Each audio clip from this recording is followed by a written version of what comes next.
എല്ലാവർക്കും എൻ്റെ ഇലാക്കിയ വീഡിയോയിലേക്ക് സ്വാഗതം. ഇന്ന് ഞാൻ പ്രിപ്പയർ ചെയ്യുന്നത് മുരിങ്ങയ്ക്ക നെത്തോലിക്കറി.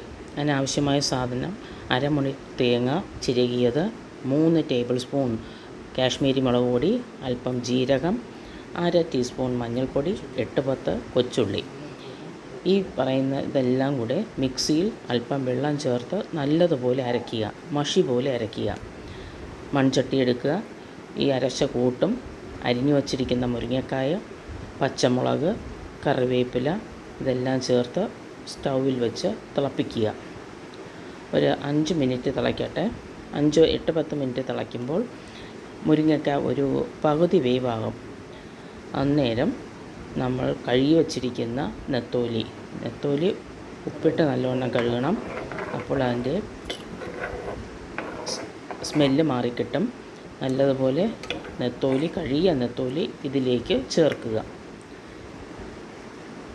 വേണമെങ്കിൽ ഒരു നാരങ്ങ വലിപ്പത്തിലെ പിഴിമ്പുളി പിഴിഞ്ഞ് അതിൻ്റെ വെള്ളം ഒഴിക്കാം. അല്ലെങ്കിൽ ആവശ്യമുള്ളവർക്ക് ഒരു തക്കാളി അരിഞ്ഞിടാം.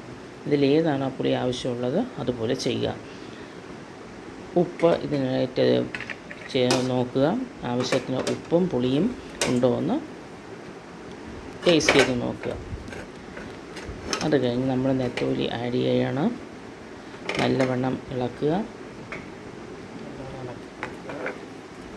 ഇപ്പോഴും സിമ്മിലായിരിക്കണം. തീ സിമ്മിൽ വെച്ചിരിക്കണം. വെട്ടിത്തിളയ്ക്കാൻ അനുവദിക്കരുത്. നല്ലതുപോലെ മിക്സ് ചെയ്തിട്ട് ചട്ടി അടപ്പ് കൊണ്ട് മൂടി തിളയ്ക്കാൻ അനുവദിക്കുക.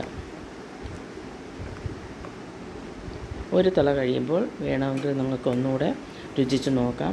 പുളിയും ഉപ്പും ആവശ്യത്തിനുണ്ടെങ്കിൽ മതി, അല്ലെങ്കിൽ ആഡ് ചെയ്യുക. തിളയ്ക്കാൻ അനുവദിക്കുക. ഒരു 10-15 മിനിറ്റ് കഴിയുമ്പോൾ നല്ലതുപോലെ തിളയ്ക്കും. മുരിങ്ങയ്ക്കയും വെന്ത് പാകമായി കാണും. മുരിങ്ങയ്ക്ക വെന്തിട്ടുണ്ടോ എന്ന് ശ്രദ്ധിക്കുക. അടപ്പ് തുറന്ന് നോക്കുക. നല്ലവണ്ണം തിളച്ചിട്ടുണ്ട്. മുരിങ്ങയ്ക്കയും വെന്തിട്ടുണ്ട്. ഇനി ഒന്നുകൂടെ മുരിങ്ങയ്ക്ക നമ്മൾ നോക്കുകയാണ്. മുരിങ്ങയ്ക്ക വെന്തിട്ടുണ്ട്. ഇനി സ്റ്റൗ ഓഫ് ചെയ്തിട്ട് 1 ടേബിൾ സ്പൂൺ പച്ച വെളിച്ചെണ്ണ, കുറച്ച് ഉലുവാപ്പൊടി, 1 ടേബിൾ സ്പൂൺ പച്ച വെളിച്ചെണ്ണ അതിൻ്റെ മേലൊഴിക്കണം. കുറച്ച് ഉലുവാപ്പൊടി, കറിവേപ്പില, തണ്ടോടുകൂടിയുള്ള 2-3 കറിവേപ്പില ഇതിന് മുകളിൽ ചേർക്കുക.